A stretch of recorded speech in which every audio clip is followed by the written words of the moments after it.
video. Well, not unusual to the sense of it's unusual. It's unusual because I'm playing Firewatch on a day where I normally play Train Sim.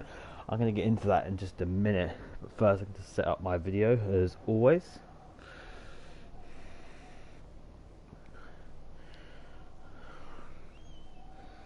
It's loading in.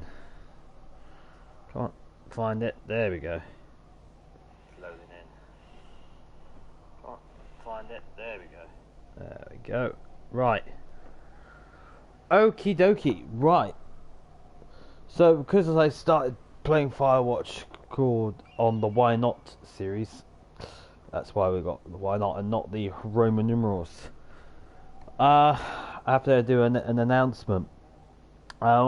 Train Sim World has done a new update where their menu screen and some new features on the game itself, but some of the DLCs that I've brought over the months and years most of them are outdated. And I was yesterday, I noticed there was a new train, and I wanted to check out the new train and stuff. And this new update happened, and as I realised that all the DLCs weren't on there, so I checked, and it said I had to rebuy. And I thought, oh, rebuy? That doesn't look right. So I knew I had some trains stored away in saved, so I uploaded that, and that didn't work. So I tried deleting the game, then re-uploading it, and so it'd be all up with the current uploads. That also didn't work. So unfortunately, I don't know, because I haven't updated. I've updated the game, but the game itself, something's not happening right. It's probably some bug fixes or something, but I've noticed that when I rebuy games, then they do add them, so I probably have to rebuy practically all the games again because of this new update. I don't know why, but that's what it might be. An issue with the updating thing, who knows. Or I don't want to blame Telltale Games because they make really good games, but they might have faults on their end, who knows. So I'm gonna stop doing Train Sim because I have to rebuy everything, and yeah, so I've decided for the time being, until I re-brought everything, or there'll be no more Train Sim. But don't worry, we'll have something to do on Monday. For the time being, we're going to do the director's commentary on Firewatch on the Esther. Friday, we're going to do a new game. We're going to have a new game because Dear Esther we did in one day. The whole experience of Dear Esther we did in one day. There is the director's commentary we might do on Monday. We did this director's thing on Tuesday, and they did some and then we did some GTA 5. Tomorrow I might not get around to GTA 5. After work I'm going to the cinema. I'm going to take myself to the cinema, so I might not have time to do some recording. So we've got a new game on Friday, and then we are going to do some director's commentary on a Monday. But when we've done that, we are going to play Farm Simulator. I have got a really good story thing I'm going to do with that. I'm going to make my own little story. I have to work out how it's all going to work, but that is the plan. Until I get all the updates done, we might go back to Train Sim. I might, because I'll be starting with Farm Sim, and I don't know how long that lasts. That'll probably last for a very long time, like Train Sim. What I might do is do some reorganization work. Maybe put when I get everything back, brought everything, then I might, you know, do it on a different day. I don't know. I'll figure out on the top of it. It's going to be a while until we see trains again. I have to rebuy everything, I think, unless there's like a bug fix patch update. Then yeah, we'll just have to wait and see. But I'm not going to leave you guys with nothing, so let's continue with our Firewatch director's commentary. So we'll go into load game, and we go into director's commentary.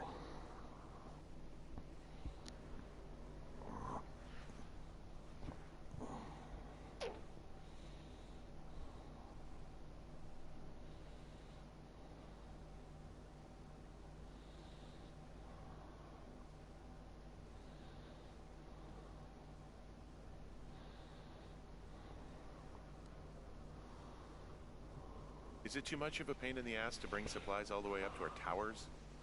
Well, I get my stuff hand-delivered. Oh, how's that work? It's the perks of a decade of service. You're out hiking in 90-degree heat, and I get to do crosswords. Isn't life miserably unfair? Anyway, when you find a supply drop, remember it's not just for you, okay? Other lookouts, biologists, a few people get their food there, and I don't want to have to call in for more. There should be loads of good stuff, though. Beans, prunes, jerky. You know, my sister eats 6 prunes a day. 6. She's, like, really precise about it. She'd be great at this job if she didn't need wheelbarrows full of marijuana to function. There's that cabin.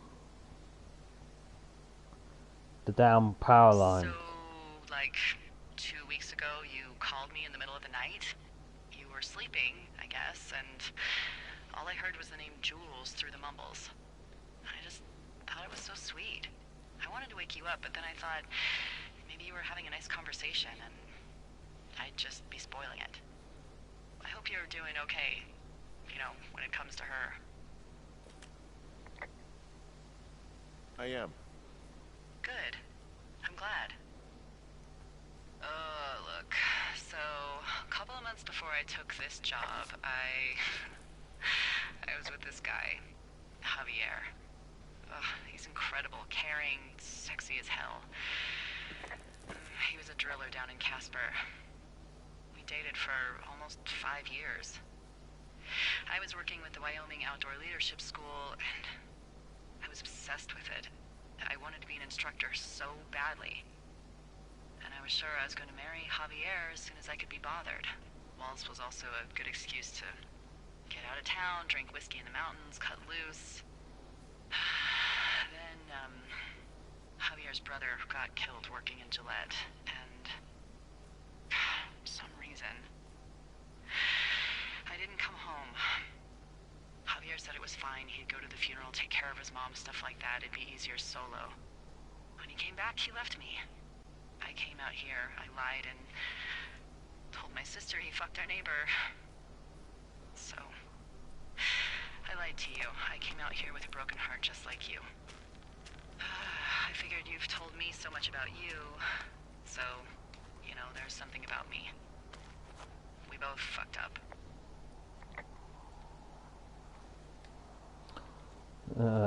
So I want to find that raccoon. I need to find that abandoned thing.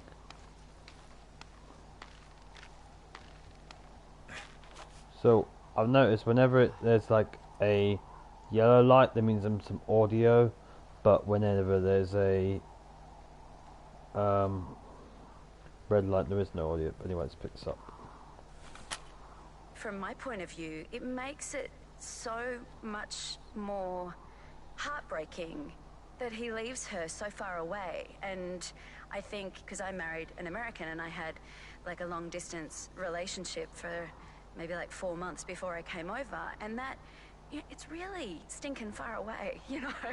It So to is have really that far. separation, if it's Chicago, you kind of go, well, get on the plane for a couple of hours and then you can go and visit her. But a 14-hour journey and the emotional heartstring pull, like all of that, you can understand why he's so torn about what to do. And also for him to move to a completely different country and then have to deal with, you know, a sick wife and living in a space that he's unaware of, you know, so even though, of course, living in the forest is about as Right, it's like unfamiliar as you can get as well, but, you know, worst of two evils. distance. Yeah, it's like 14 hours That's to the right. trailhead from Australia, and then another 14 hours from the trailhead to the lookout tower. So it's like more That's than a right. day's journey away from this person.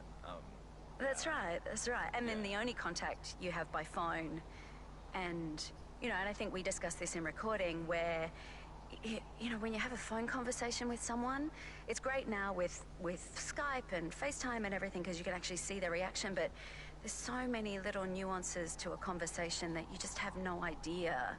Is it because they're half asleep? Is it because they don't give a shit? Is it oh, I'm sorry, can I swear? Oh, you Is can it- totally swear. There's so many Okay, cool. fucks and shits Great. in this game, it's not even, you can't stand it. Fucking shit. Yeah, it's, you know, or is it because he doesn't give a shit about her anymore and she doesn't know and she's confused anyway? And yeah, so that kind of complexity for me made that little scene so much more beautiful and tearing at the heartstrings kind of thing. I've also noticed that if I do grab all of them, I get a little X, little check mark saying I've done it.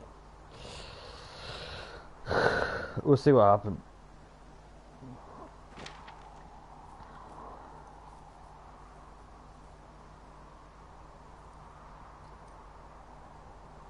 Need to find that raccoon. I don't know where it is. I'm pretty sure it's on the way to the line, so it's the cave.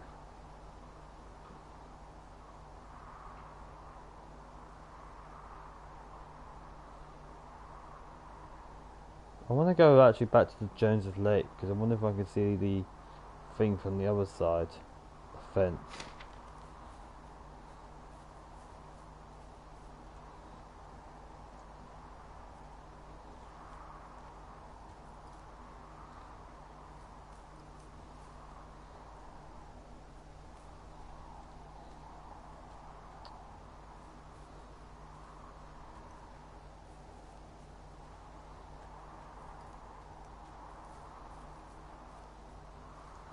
If anyone knows about the previous game I did, there's a fence. Check out the previous games, so you all get caught up.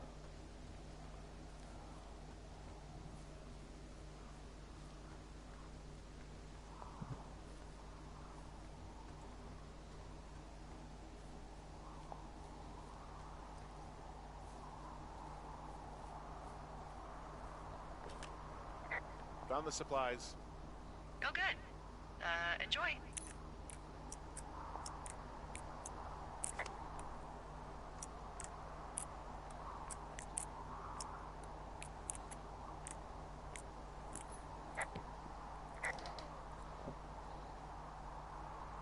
I'm gonna take all of them.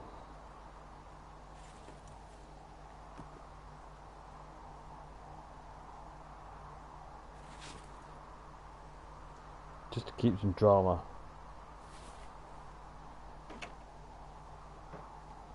Ah, it says I can end the day. That's good. I could try and head back to the lake. Let's head back to the lake. Then we'll end the day.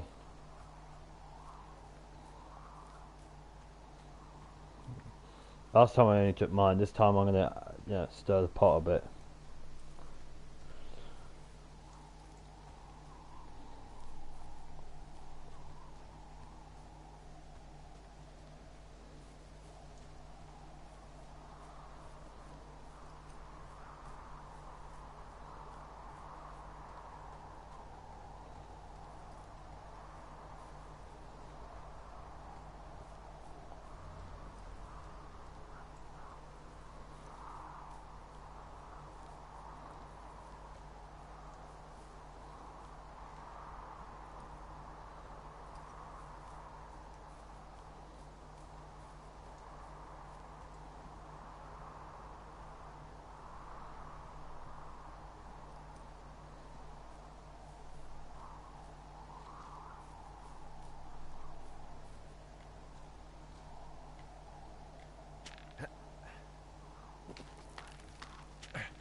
there's the fence from that side, so...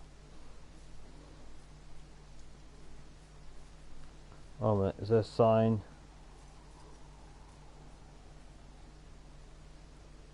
Joan Lake is that way.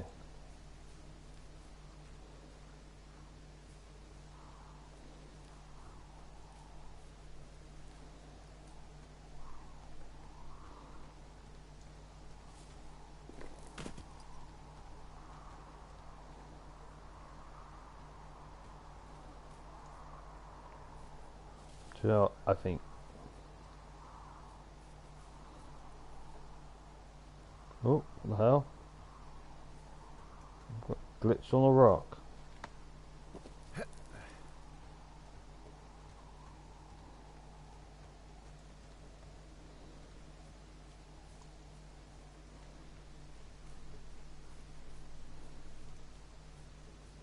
I'm gonna head this way. I'll get to the lake eventually.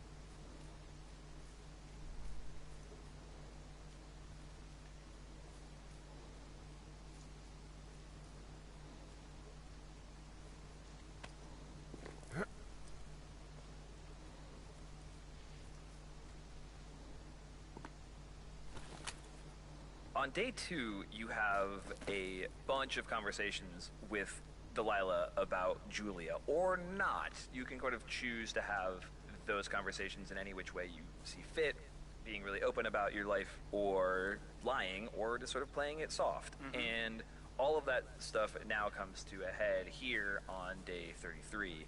And all of the choices you make, there's something like 30 lines of inquiry, but you can experience 4. I think there's like 33 maybe?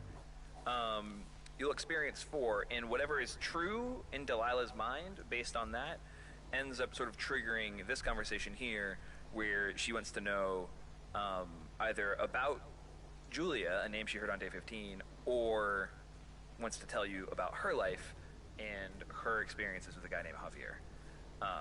And a lot of players will play this game and never even know who Javier is. It might be you. You might not know that that character exists because of the way you talk to Delilah on day 2. You learn more about Delilah if you tell her less about yourself, if I'm not mistaken. It's actually the polls. So if you tell her absolutely everything, or you tell her absolutely nothing, Yeah. you learn a lot about her. The way we made these work on day 2 is kind of interesting. There's a lot of sort of state management going on. We're paying attention to a lot of stuff. One is just how long has it been since you've talked to Delilah? But then we also kind of need to know how long has it been since Delilah has talked to you about some heavy life stuff? Because if she keeps calling you back and being like, so, tell me about your life. So, wife, huh? Girlfriend? It's just going to feel, at best, annoying, and at worst, completely unbelievable. So we're also tracking that.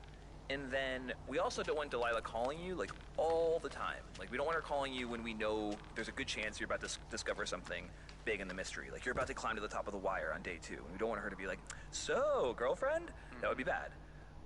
So what we did is we actually paced the game out by putting these invisible sort of like cube triggers all over the world. And I mean, I probably placed, I don't know, 30, 40 of them. And as you enter them, the game just sort of asks itself, how long has it been since Delilah's called you? How long has it been she talked about Delilah? And what is true? What does she know to be true about Julia? And it was a little hard to debug, but we built a pretty like clean looking, at least I tried to build a really clean looking state machine for it. But ultimately, I'm really happy with the way it played out, in that it feels like you're wandering through the world and the conversation unfolds naturally. But furthermore, it was really fun to actually build once I had it working, because I could pace the game by physically moving triggers around the world, whereas like, oh, that was too soon, like spread these apart, delete that one, put that one over here, put that one in this grove. And it was a really sort of satisfying way to tell this part of the story.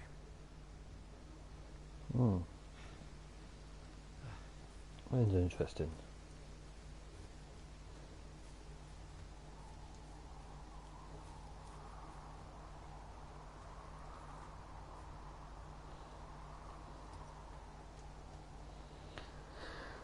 You know, I would like a game like this again, with like, but maybe working in a fire station. You know, you're maybe a fireman or something.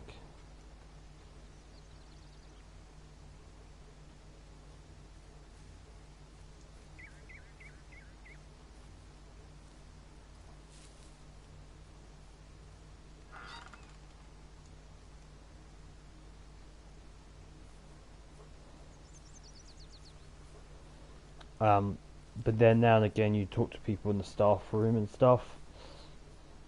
That'd be cool. I don't know if they could make a proper game about working in a Firewatch.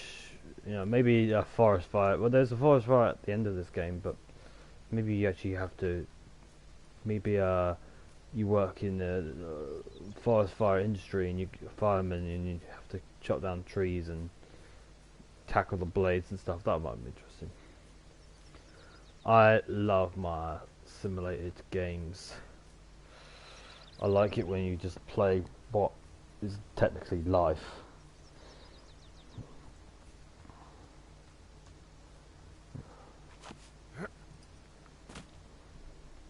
But I like a good story game as well.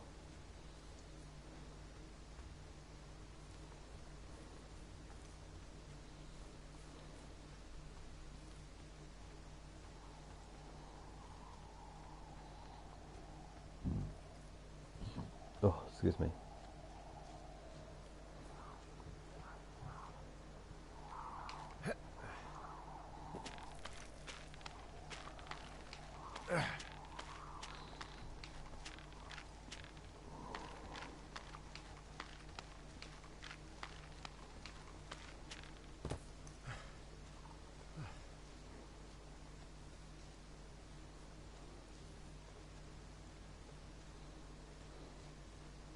Also, the lights are not flashing, so you know they're not there.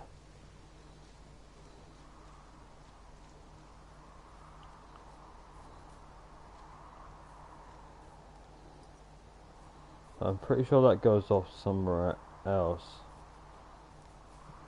Yeah, this is the way to the lake.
Isn't there like a way? No, I'm just checking.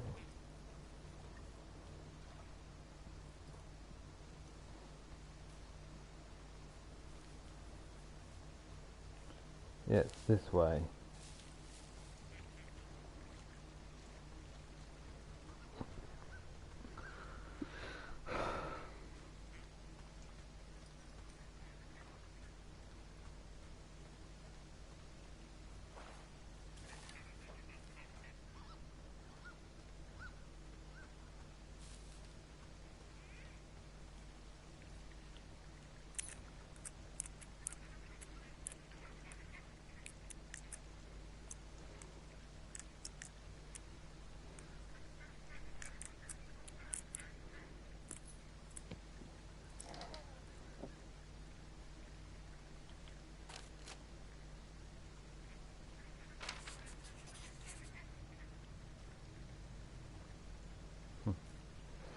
I'm not going to call it in. Because I don't want to trigger the end.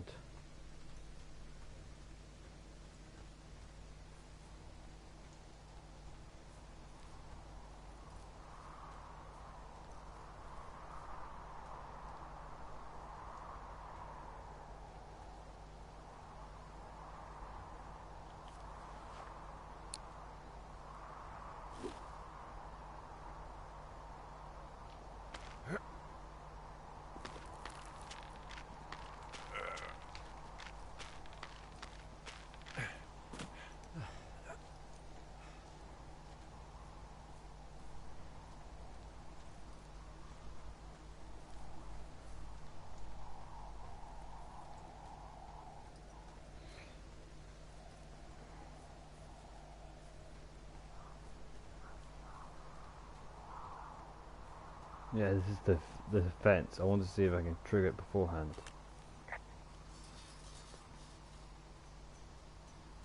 Hey, Delilah? What do you got? You found him? No, not yet. Why would there be a fence out here? Because sometimes hikers go ass over tea kettle when on a trail. So the Forest Service would put up a big chain link fence? A chain link fence? Yeah. It looks like it surrounds a huge area. Huh. That's weird.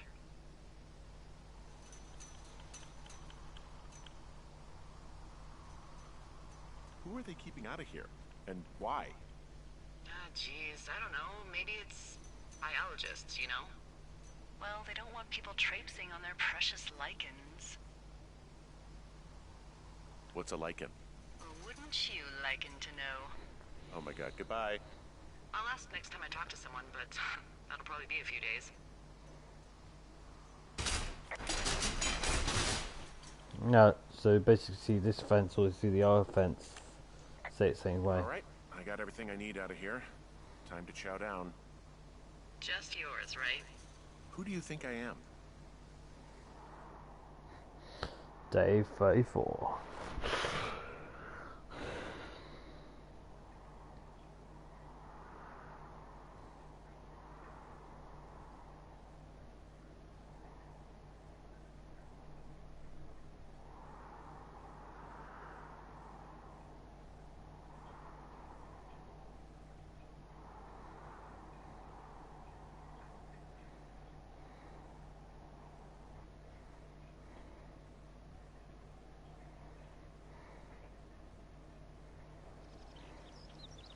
Hey, you didn't take all of the supply drop food, did you?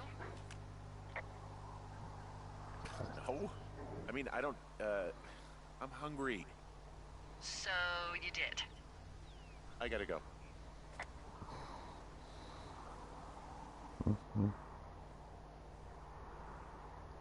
Then was another one there.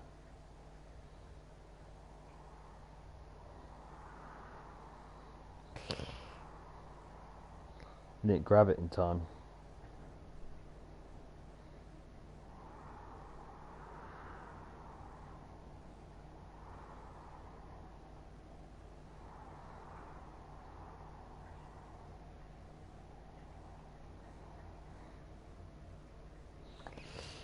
I hope there wasn't one there. You've got a front row seat for what might be the biggest fire of the year. Yeah, it's really going. I'm gonna call it in. They'll send in a hotshot crew for some suppression, but... In this scene, Henry and Delilah get sort of the closest they get in the game in terms of their intimacy. Sissy, I think you've been drinking. What? That's pretty obvious. Rich / Henry, you're delightfully awkward in all of your painful ways. And something, I don't know if I told you guys this, but I had this notion that this was going to get really hot and heavy. Right now, the scene sort of ends very, in a suggestive manner, and I was going to write it to be much more explicit and to go into a place of just, raw, I guess you would call it nakedness, even though, it's audio, but just very, private and sexual. But I didn't, because I was afraid. Like I was love that you didn't. Yeah. I'm glad of that too. Number one, because awkward walkie-talkie sex is just awkward. But number two, because if the player isn't playing it as a flirty relationship, then it doesn't have to go there. And then this way kind of leaves it up to people's imaginations, which I Yeah. think is more poignant than spelling it out. I think also we became so close as a trio over this that having to sit in on that after having to write it was going to be like a bridge too far for me.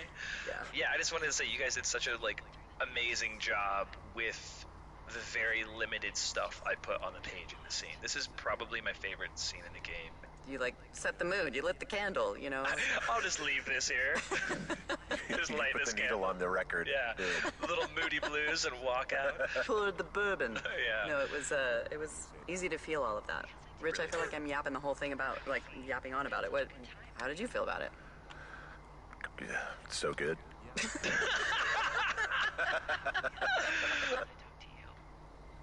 in the same way. And I know you're not really available, but I want you to know, well, maybe it'd be nice to get together at the end of the summer. Look, we don't have to plan or even talk about it. I'm just having the thought. I wish I was over there. It'd be nice to be near somebody. We could talk without these radios. We could, you know.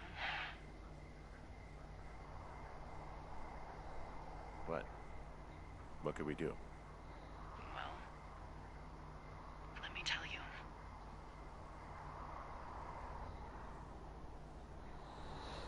Damn. Oh, someone's cheating on his dementia wife. Low blow, Henry. Low blow.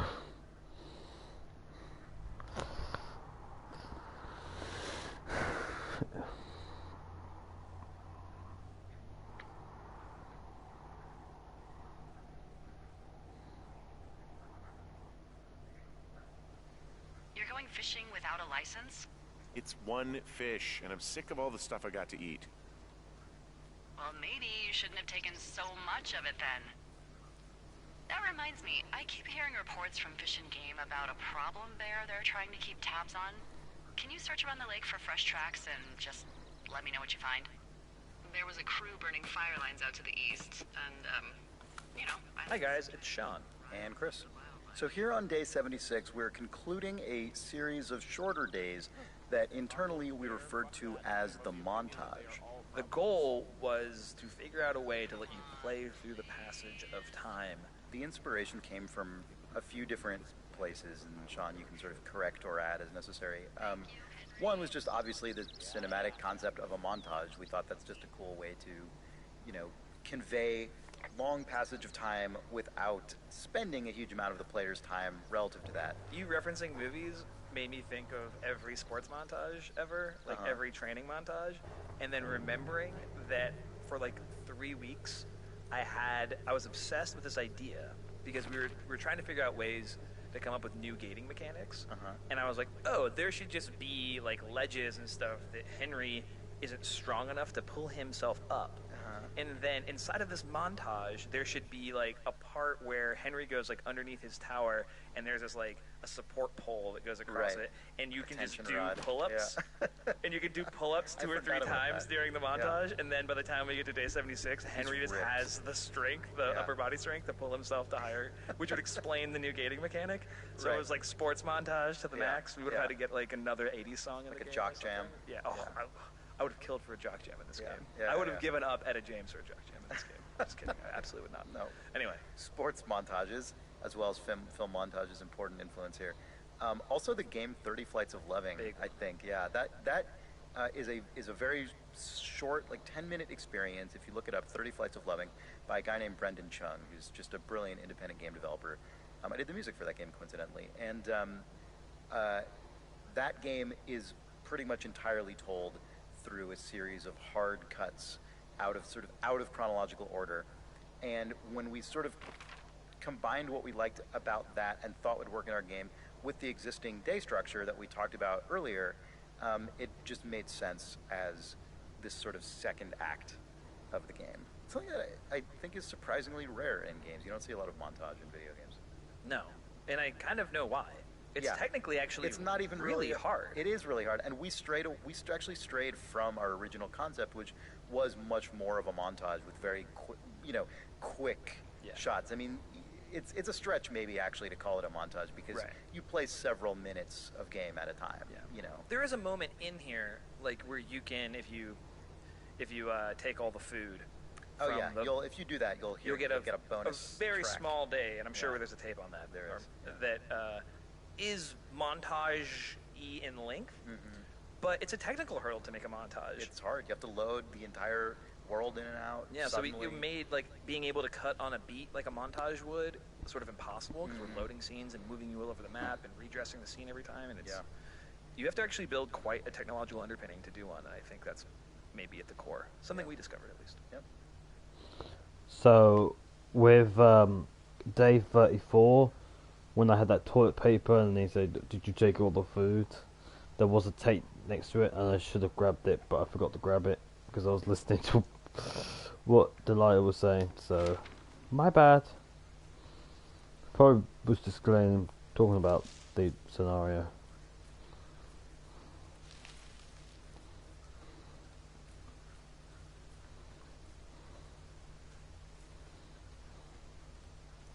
We'll try and get most tapes as possible, I will say that. Like this one.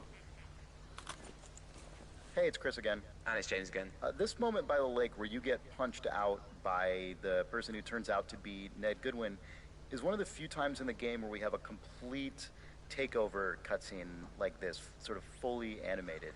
It shoulders the burden for the whole second half of the game of the player feeling scared. Like when they get to the research site, a lot of people have talked to me about they were always worried that they were going to get punched again because it happens from behind, so they're constantly sort of like spinning the camera around. It's along with like the rope breaking on day one, it's probably like one of the biggest punchy action set pieces I got to animate. And it's also interesting that like most of the action happens off camera, so I'm sort of implying a bunch of stuff and then sort of handing it over to audio and being like, okay, you need to basically make most of this actually work. Yeah, scoring this was almost like scoring a tiny little radio drama because there are the sort of creeping footsteps behind you and they're panning slightly from right to left as they approach, and then there's the big like Indiana Jones style fist punch sound, which was really fun. That was definitely the most outrageous sound I got to put in this game.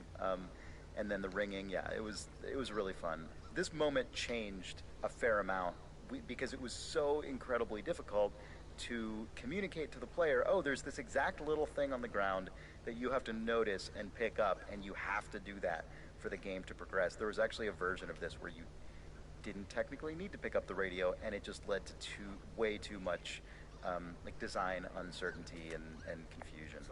Yeah, this was definitely one of those points where we had to be realistic about, is the game actually getting better for giving you the option to completely ignore every single part of the through line of the game? And in this case we said, no, it's not actually.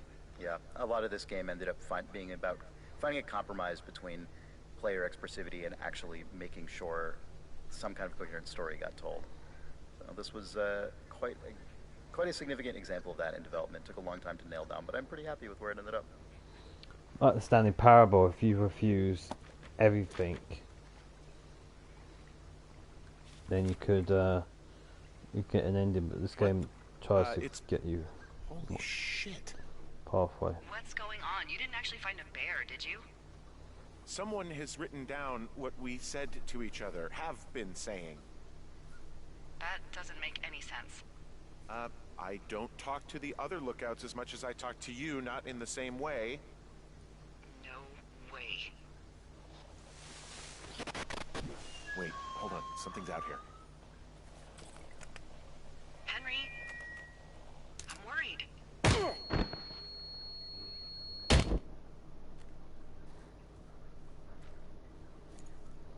Henry? Are you there? What happened, Henry? I got hit in the head. Punched or something by someone. Are you serious? What the hell is going on out there?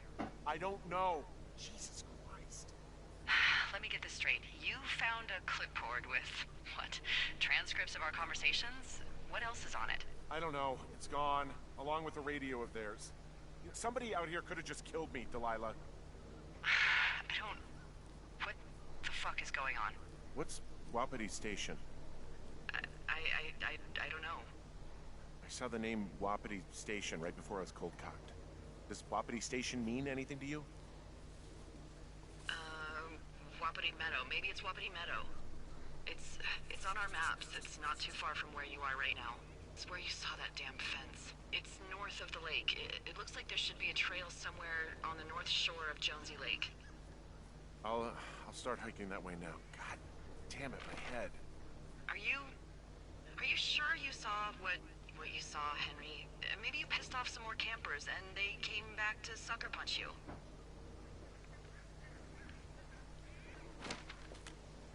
This just seems like a misunderstanding or something. There are people listening to our conversations. The person or these people were hiding in the bushes down here. What the fuck, Dee?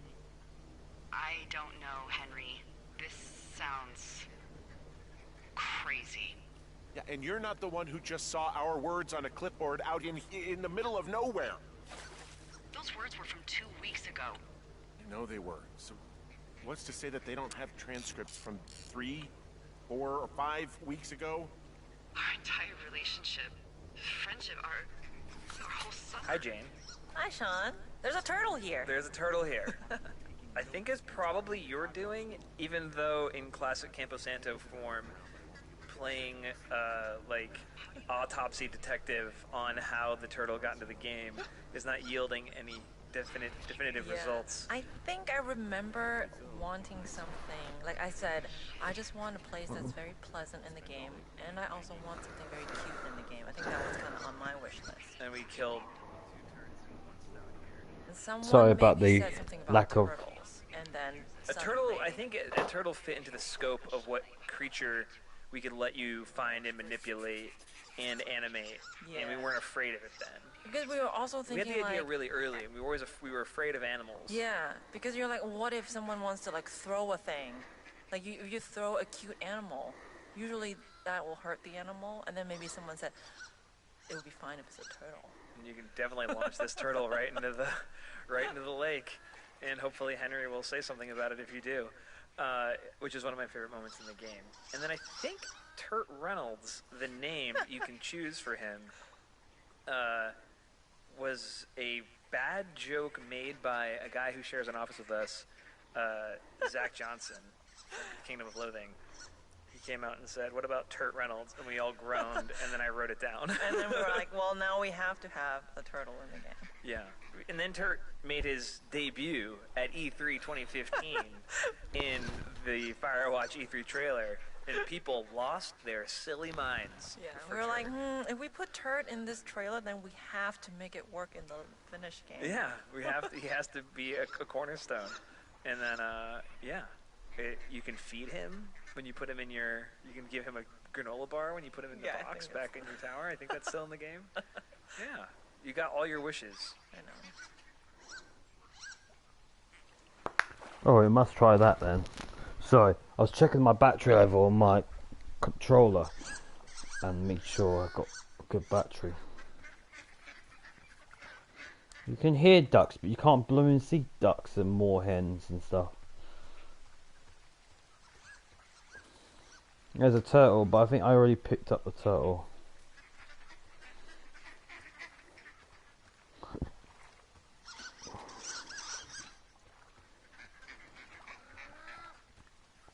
I have to go back to my campsite and find out.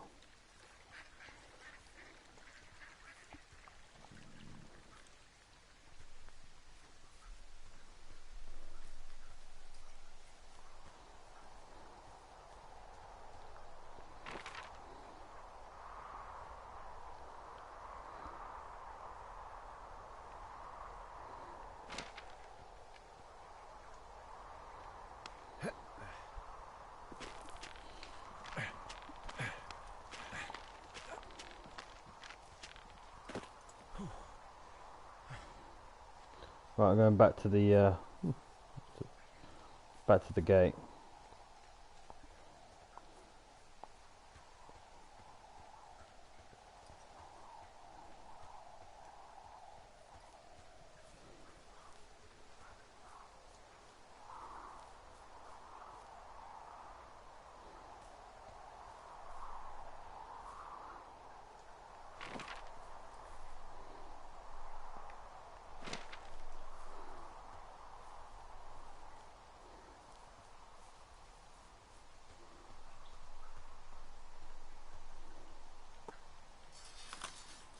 So here we are at the gate of what Henry only knows is Wapiti Meadow. Soon to be known as Wapiti Station. Dun dun dun.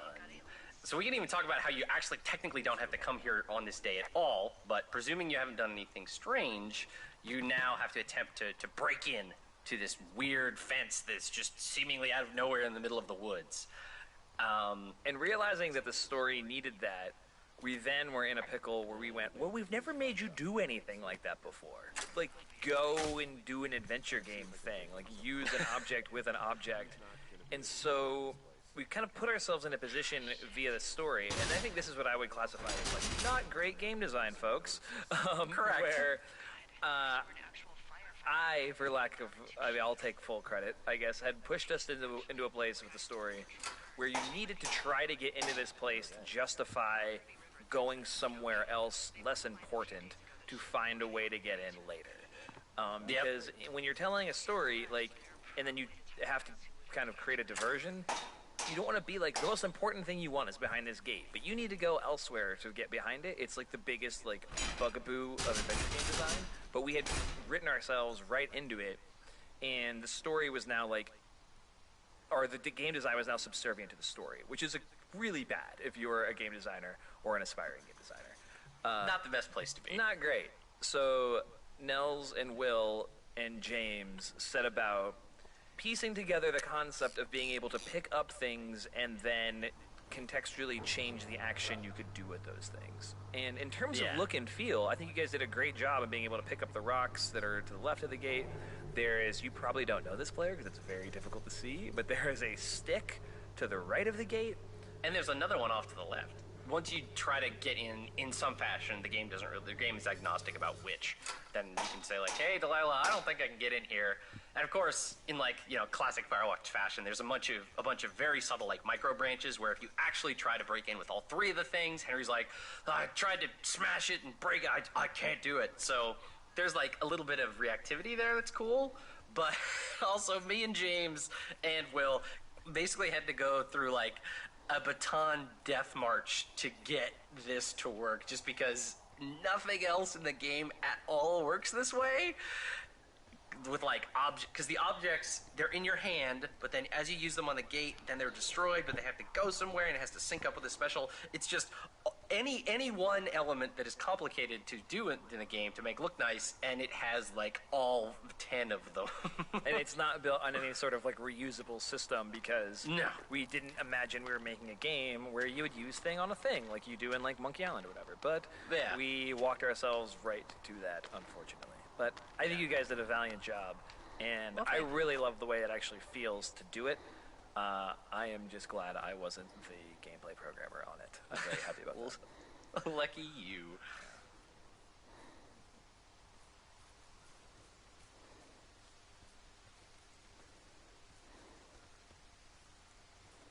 Head back this way.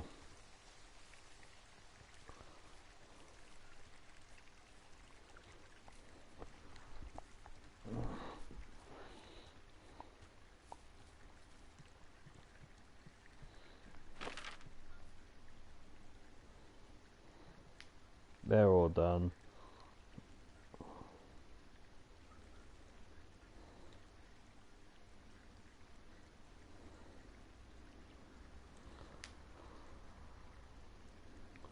Oh, I don't want to go this way. If we head back the other way, there's more.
I'm wandering around east of the lake. Which way is Ruby River? It's in the southeast corner of your map. The scout camp where the firefighters were staged should be on your map. It looks like a little triangle with a flat bottom. Yeah, it looks like a tent. How did I never see that before?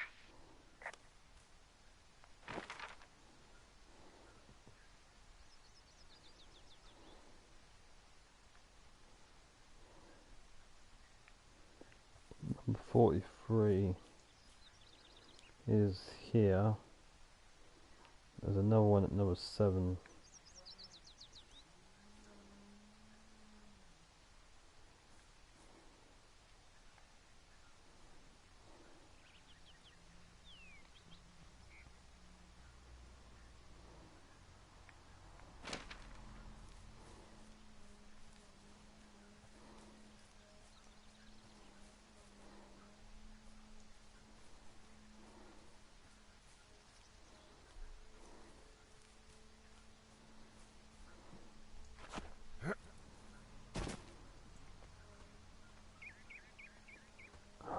It's the raccoon.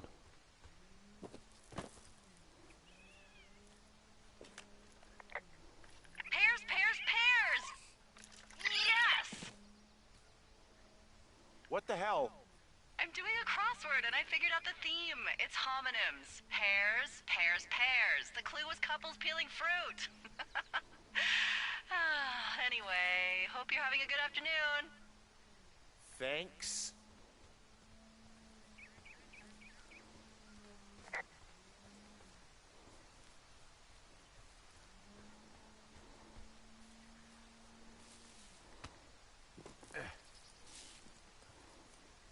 Yeah, so the dialogue in between is like now and again, and it's taken out of time. But the one but whenever you have something is in time. I don't know if that makes sense.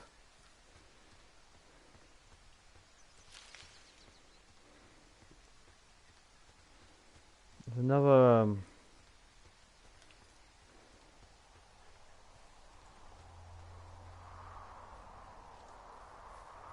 oh right.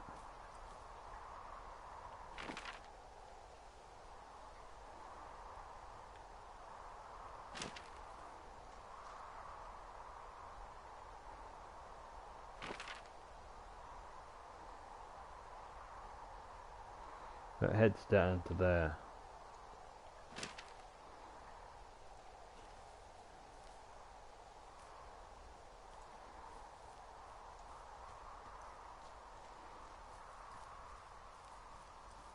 Oh, it's here. Hey, I called around. Things seem normal with everyone else. This is Jared Emerson Johnson. I work for a company called Bay Area Sound. We did a lot of the sound editing and sound recording for the game. A lot of the ambience and a lot of the effects. And I'm Chris Remo, and you've heard me on commentary before, but on this one I'm speaking in my capacity as, I guess, the audio director on this game, a role that I really did not deserve to have, and basically had to figure out as I was going along. We ended up developing, I think, a pretty close working relationship where we sort of split the sound design duties. It ended up being fairly half and half, probably slanted towards Jared in terms of total work volume. Although you did you did the entirety of all the implementation, so you were sort of the mastermind of what we needed and how it should go in the game, and I just kind of took whatever you needed from me and made it. So I was sort of the content horse, and you were the overseer, Overlord, the overlord of sound. Yeah. Which was great. I mean, it's funny you mentioned that you were inexperienced, but it was smoother than some projects go, and it was a lot of fun for me. Yeah, and you at one point went and did some field recordings. The sound in the game kind of breaks down pretty evenly between sound effects, which are the footsteps and the interactive parts of the sound, where the player's interacting with objects and things in the game, and then there's the ambience part. And especially in this game, in any game the ambience is important, but in this game that was sort of really where we started and finished in terms of what the sound needed to be in creating this space. And I actually had several recordings I've been making over the past 10 years or so various other big outdoor national park locations, stuff from Yosemite and stuff from... I've actually been hiking on the Pacific Crest Trail over the past 10 years, which is a trail that goes all the way from Mexico up to Canada. So it's great. So I mean, really, all of the ambient sound you're hearing is really coming from real wild spaces up in the mountains. Yeah, and the ambience, man, I think it took us so long to dial in the approach we wanted to take, both in terms of the source material itself and also the way that it was designed and implemented.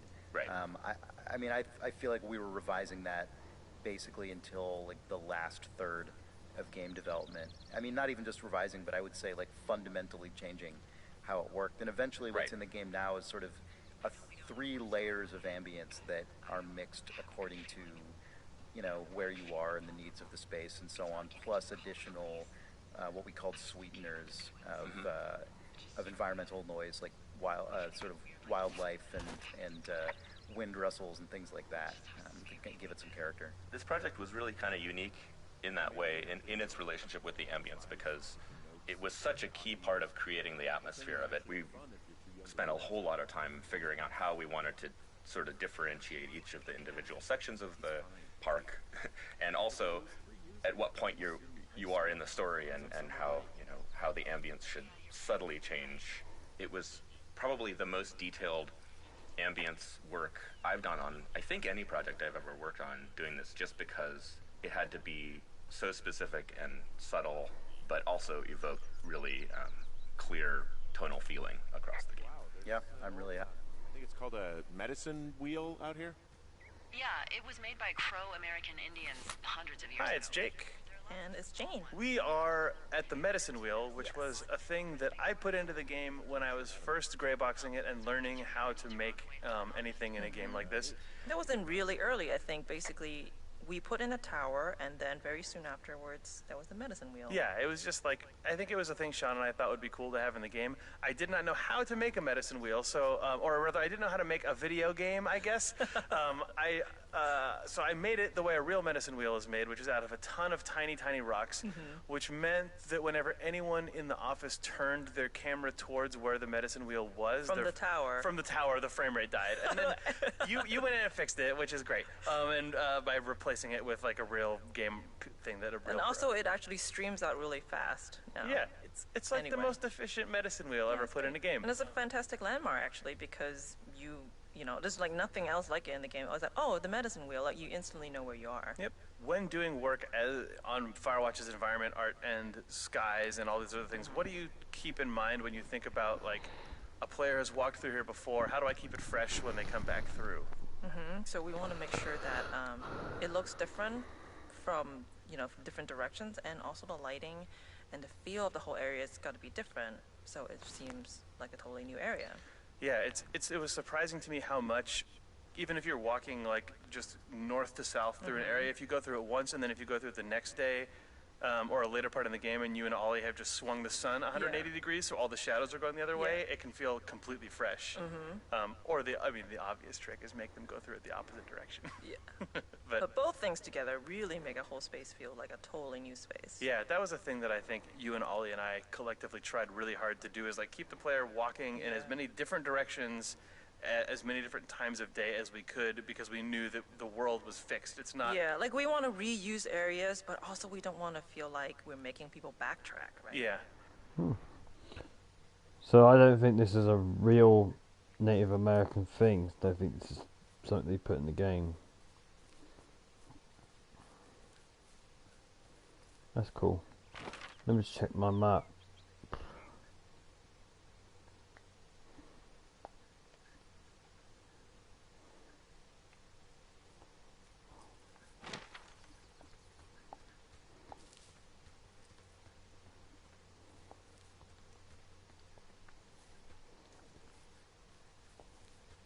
Oh, this doesn't go anywhere.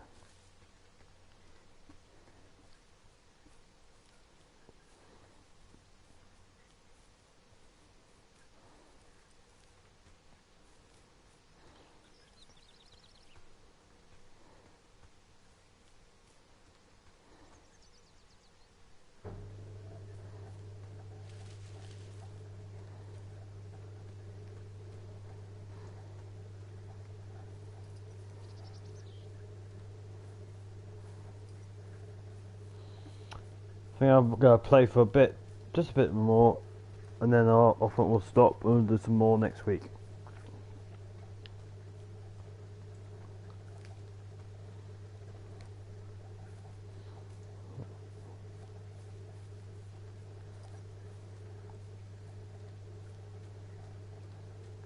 These directions come to, you get to find stuff that you can't, like, you found in the first place through, so it's kind of cool.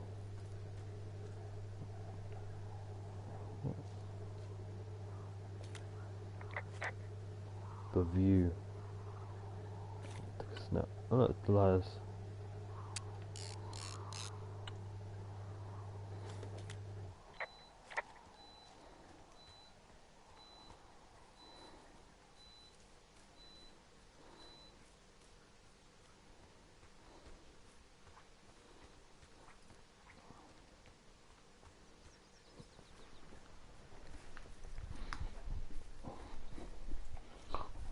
Oh, sorry guys, just I need to turn off a tap.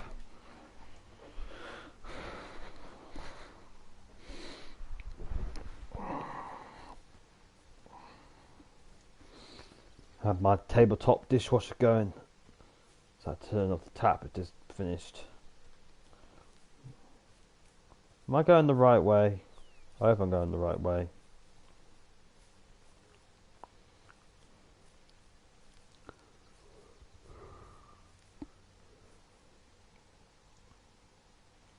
Two forks this way.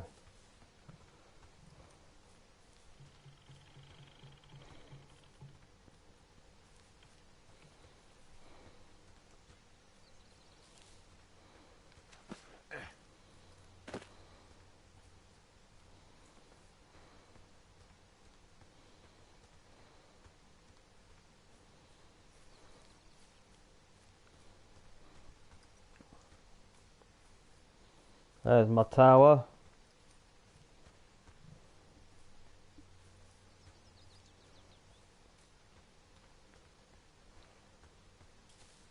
I wonder if I can grab the toilet one.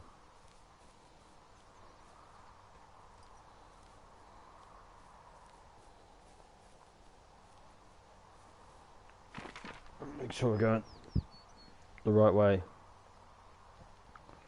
So from Two Forks,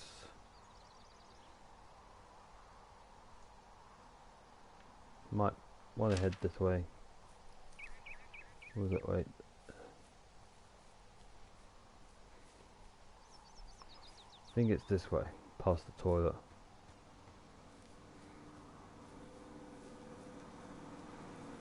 Nah, it's gone again.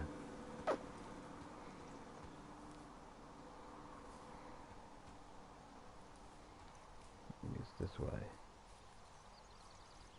This way.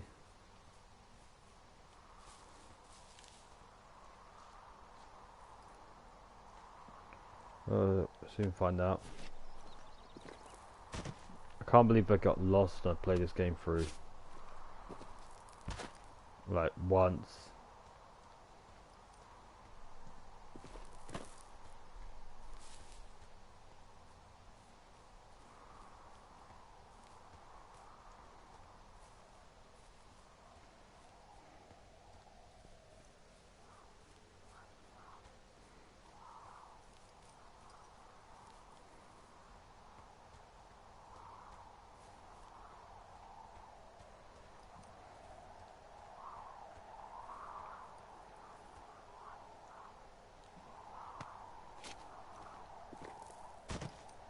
You know what? I think we're heading back down to the.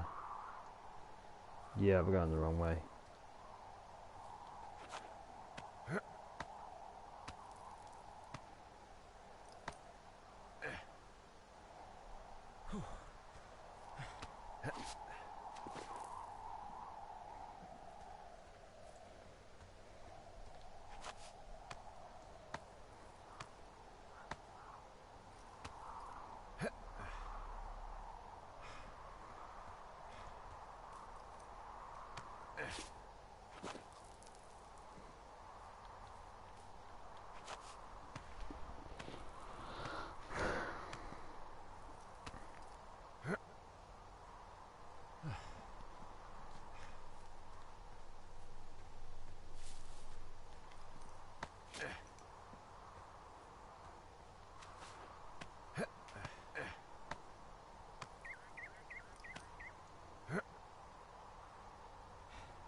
Yeah, I think it's this way.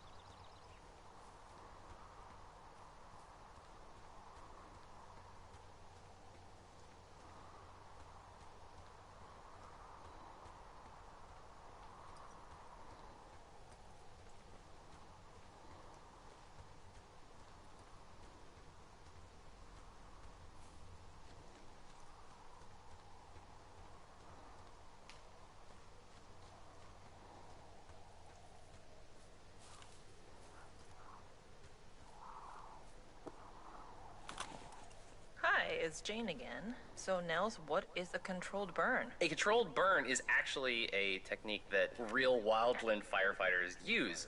They actually have these amazing things called drip cans, which are basically like Tin Man oil can, except they're just full of like extremely flammable fluid and they're always on fire. So yeah, it's awesome. So basically firefighters will dig a bunch of like fire breaks and then use these drip cans to light a bunch of small controlled fires to burn out all the flammable materials in an area that that a big like proper uncontrolled wildfire is approaching, so that when the fire, due to the wind or whatever, gets to that area is already burned, so the fire can't keep spreading kind of past where that burn was. So in the case in the game right here, the idea is that the firefighter crew burned out all the fuel right next to the river so that the fire couldn't be blown basically across the river. That the hope is between the controlled burn and the river itself, the fire wouldn't actually spread all the way up to Two Forks and beyond. As you will discover later in the game, they did not succeed at that. As is often the case in the real world, fires are nothing if not unpredictable. In terms of technically how we achieve this, basically we have a pre-burn sector that is all lush and beautiful, full of trees that you cannot push through, so it works great as a gate. And after the controlled burn in the story, we swapped the whole area, this whole piece, including the ground and all the trees in it, with a new piece of artwork, basically, to the post-burn sector, which lets the player walk right through. It's interesting that like there's kind of this baseline of the world, and then there are these almost just two chunks just sitting right on top of it. The world is kind of made of tiles in a way, so like we have the option to swap different tiles in and out, and this is a great place to use that technology. Yeah, it's pretty great. There's someone in it. Well, I'm extra appreciative of that. Let's see.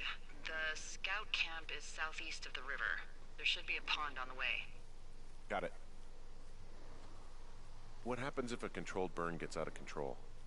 Someone gets fired. Ugh, are you serious? Oh, come on. That one was an honest accident. I'm not even in the mood for wordplay. That's how wound up all this shit has me. Alright. Thing that is great about Pork Pond, other than it is called Pork Pond, which is a wonderful thing to say. You should want to say it? Pork pond. Pork Pond. Pork Pond. It's not even really a pond. It's barely a pond. It's like a pork puddle, really. It's pork puddle. It may have been a pond at one point. Later, dear player, hopefully you noticed that there is a pork pond sign in Delilah's lookout tower. After Delilah has told you, if you talk about Pork Pond, that people just keep stealing the sign. So How that's it why looks there's no great sign. in like a den, or A den, or a right in lookout front of cabin, me. really. Yeah, and that's one of those things that was really fun about making this game with such a small team, is that I named Pork Pond after my girlfriend's dog, Pork Belly, who I like very much. He has a Japanese chin, and he is very weird. And then I wrote the goof about the sign not being there because there wasn't a sign. And then the next thing I knew, someone said, "Oh, it should be in Delilah's lookout." I don't know if that was you, Jane, but that's the sort of thing you would do. Is you'd be like, "I was playing the game, and I felt like that Pork Pond sign should be in Delilah's Like tower." if I were Delilah, I would have totally stolen it. Exactly right. So then we just say yes, and we keep putting goofs into the game. So that is the Ballad of Pork Pond. Pork puddle pond. Pork puddle pond. I like this is our only tape together. I know. And it was just us saying pork pond about 15 or 20 times. Pork pond.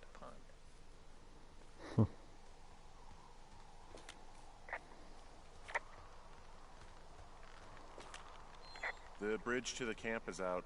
Damn. I'm gonna walk the ravine and see if I can find some high ground to get across. Good plan.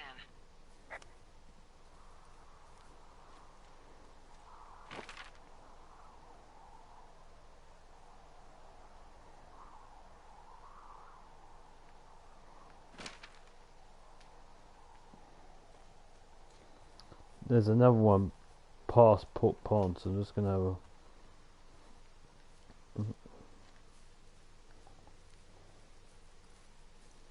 run the other way quickly and grab that tape.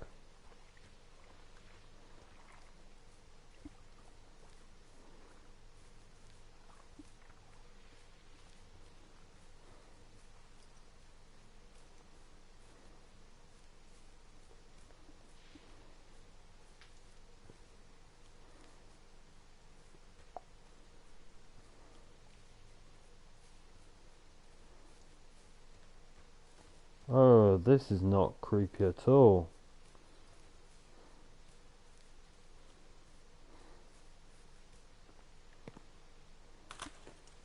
Hi, Jake. Hey, Jane. In this garden surrounded by scary mannequins seems like a great place to talk about how you figure out perspective and scale when making a level. Yeah, so, when you start making a game, one of the first things you need to do is to have scale reference. So, what we did was just download a bunch of free scale models, actually. Yep, just some royalty-free, T-posed nude men and women. I think like the man is just the default ZBrush man. Before you put in the trees and before you put in the grass and before you put in the rocks, when all you have is terrain, it can look like it's like a 6-foot wide hallway or it's like a quarter-mile wide and you can't even tell in first person. But then once, boop, there's just a little nude man out there. Yeah. You really know. Yeah, how tall is this tree? Oh my gosh, this is actually, it's a really tall tree. Yeah, it looks tiny before you put the scale man in. So there's also, you'll notice there's a collection of different scale men out here. When we first dropped our scale our scale people in, they came in with some default material that was like this glistening onyx stone. I think the default Unity material back then was just some very glossy black. Yeah, so we had these just rippling, glistening stone statues, including parts. Full anatomy. There were some parts that were very good at catching the light, and I think when Nels was gray boxing, the bikini parts. Yeah, Nels was like, I got to get in real close on some parts of this level, and I just don't know about this. So then the next day when we got latest, it's very distracting when the gloss material is. It's debatable though if that's more or less distracting than the jean shorts that were slapped on. It feels to me, Jane, like in early dev, as you got bored, you just kept like festooning the scale man with more stuff. I think it was one of those times when I was like, is it worth spending 15 minutes to make myself happy? Yes. And I was like, yes. And then it's like worth 15 minutes maybe to put some more time George to on add some love handles, and then like some heart-shaped chest hair. Who's to say?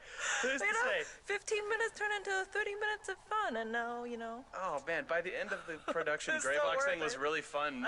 Or like you'd know that there was someone was in there working, because you would just see all these like love-handled jorts, Henry chest hair dudes floating all over the place. I think my favorite parts is also when you've done level designing a space. Sometimes you've lifted the terrain without lifting the scale men. So sometimes once in a while I'm like, why is this area kind of not performing great? And I look under the earth and there's like four just buried floating men underneath. It's like, fine. oh, thanks, Jake. Delete. It's fine.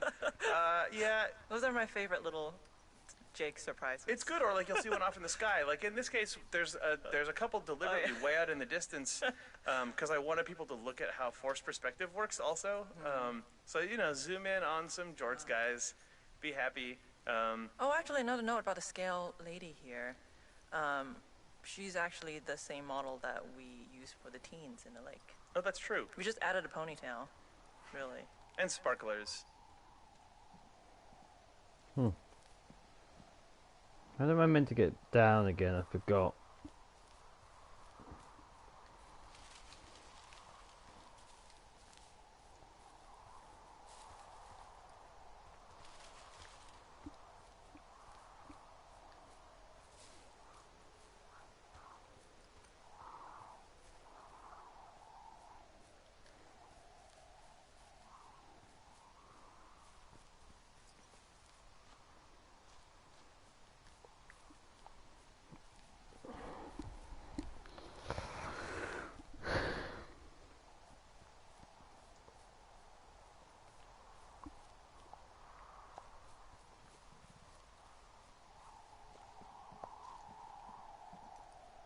Oh.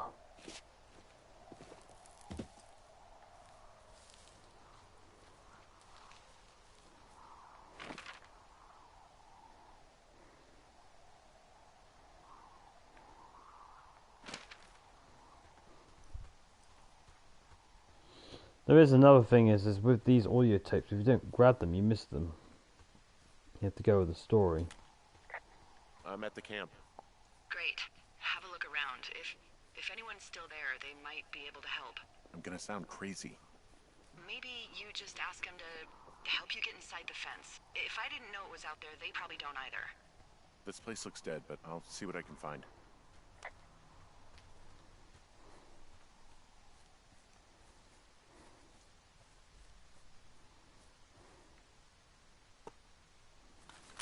Hi, this is Will. And this is James again. And if you look around, you should see a TV in front of you with a pretty weird-looking image on it. That is actually what Henry looks like from third person. So you're looking at Henry as we saw him in Unity Editor. Yeah, Henry is very much sort of an ultimate Cronenberg nightmare. He's got sort of like, we called them the spider bones, where you can stretch his shoulders really far away from his torso. Early on, I remember looking at a GIF with the team of like how Crysis was doing their first-person stuff, and if you looked at it, you could sort of see his spine and neck becoming this mad giraffe creature, and we took that concept and ran with it. So we ended up sort of like almost any animation in the game, if you look at it from outside of the exact angle we want you to, it would completely destroy immersion and you'd be horrified and possibly sick. Unless it's Brian Goodwin. Well, if forced, I mean, I can make conversation with anyone. Plus, it was sort of fun to hear about all of his nerdy hobbies. I mean, he wasn't a scout or a Weeblo or whatever? I got the sense that boy could barely tie his shoes, let alone a clove hitch. What the hell's a clove hitch? Well, it's a knot that you are probably too old and too stubborn to learn. You use it to make rafts and shelters and stuff like that. You know how to tie one? Heck no, I'd make a Weeblo do it.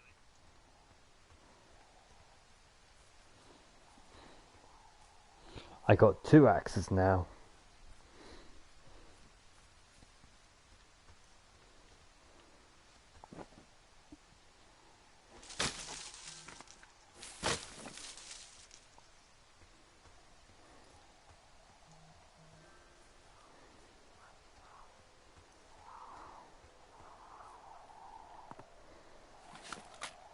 Coming up here on the end, Jacob.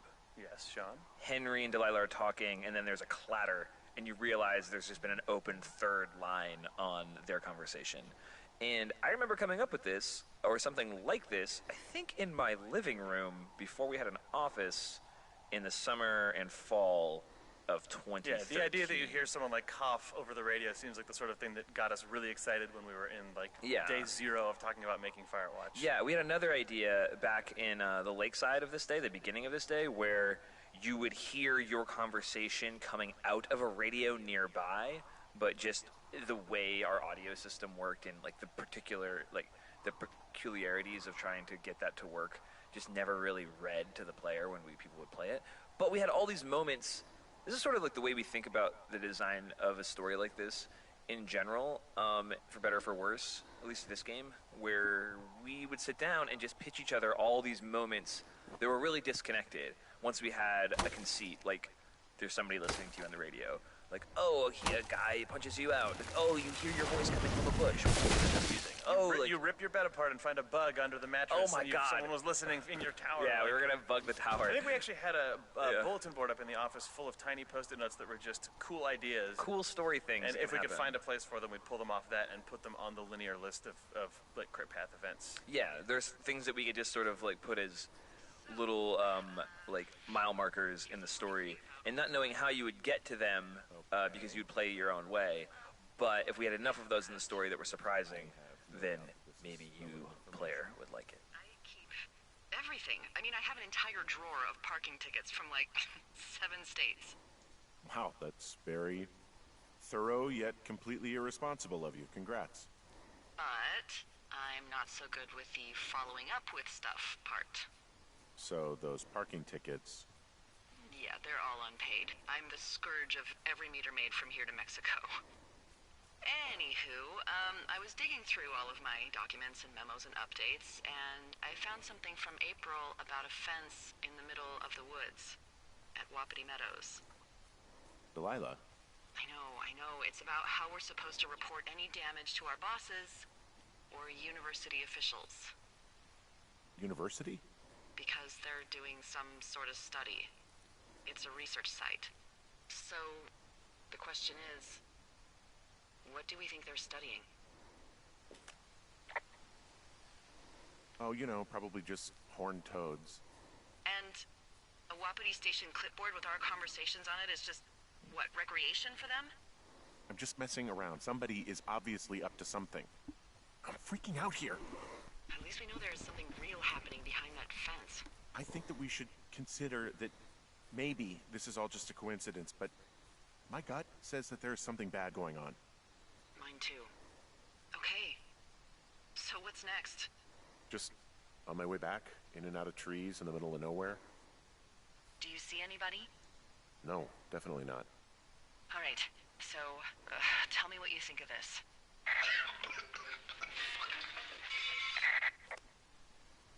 Did you just cough? No. Did you just cough? No. Oh, fuck. There isn't any way someone, like, another lookout could be on this line, is there? No. Not without tapping our radios. Well, what about when I heard you talking to someone else? I just left your line open. That's not what this is. Get in your tower, shut the door. Don't leave, and don't use your radio. I'll call you. Understand? I will call you. Alright, well, we came off at exactly the same time last time.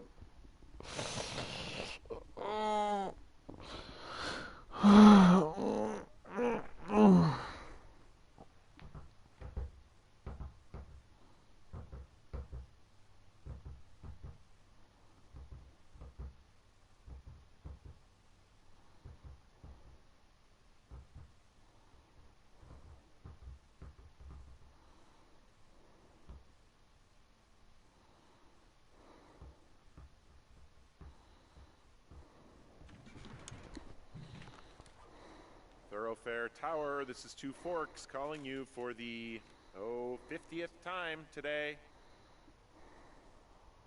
The June fire continues to move in a southerly fashion. Delilah, for fuck's sake, answer your radio. Hello, sunshine. Sorry, went out for a little bit. What can I do you for? I didn't sleep a wink last night, and I've been going crazy for the past 6 hours. Hello, of Chris. Hey, Jake. Good to see you on this I know. commentary. It's been a little while. So earlier, in a long time through Firewatch's development, the way that Day 76 used to end was with Delilah just basically freaking out. She and Henry got that call from Goodwin and just basically said, "Oh shit," and it ended on an ambiguous panic. It turned out that actually put people in the situation you are in now at the start of Day 77, not knowing what to do. Like, we cut in with Henry at his desk sitting there, and everyone who played the game sort of thought, why is Henry just sitting at his desk when the last thing that happened was a huge freak out? And we rewrote it to be what you're seeing here, where Delilah actually says at the end of the day, sit where you are, don't do anything, wait for me to call. And then when it cuts and Henry's sitting in his chair, it makes sense. And I know that sounds completely obvious and maybe even dumb that we did not initially have Delilah tell you to do what we then depict you doing? Well, I think one of the reasons is because so much. This speaks to one of the biggest challenges, honestly, in designing the narrative for this game, which is a first-person game that also skips time.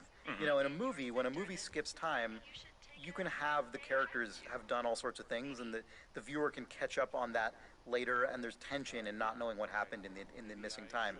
You can't really have that stuff get filled in for the player character because you are that character. Yeah, and even if there's cinematic cut time, your motivation as a player is a continuous line across the game, and obviously doesn't have a time skip unless you, the player, save, Exactly. walk away, and come back. Yeah. Realizing that we had to write Delilah to bridge that moment, it was a really good concrete example that stuck out to me of sort of how how the story and your expectation as a player and your sort of motivation to keep going have to line up as well as they do.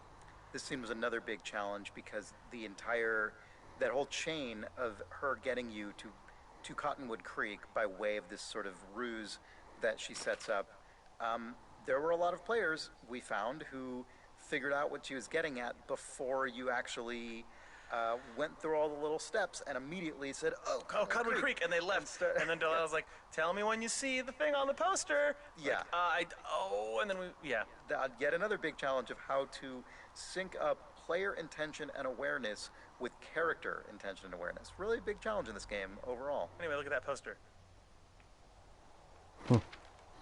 We did look at the poster, and you can see already how the Doom fire, as we're going to call it this time, has made it all a bit smoky as the fire slowly getting closer to our tower.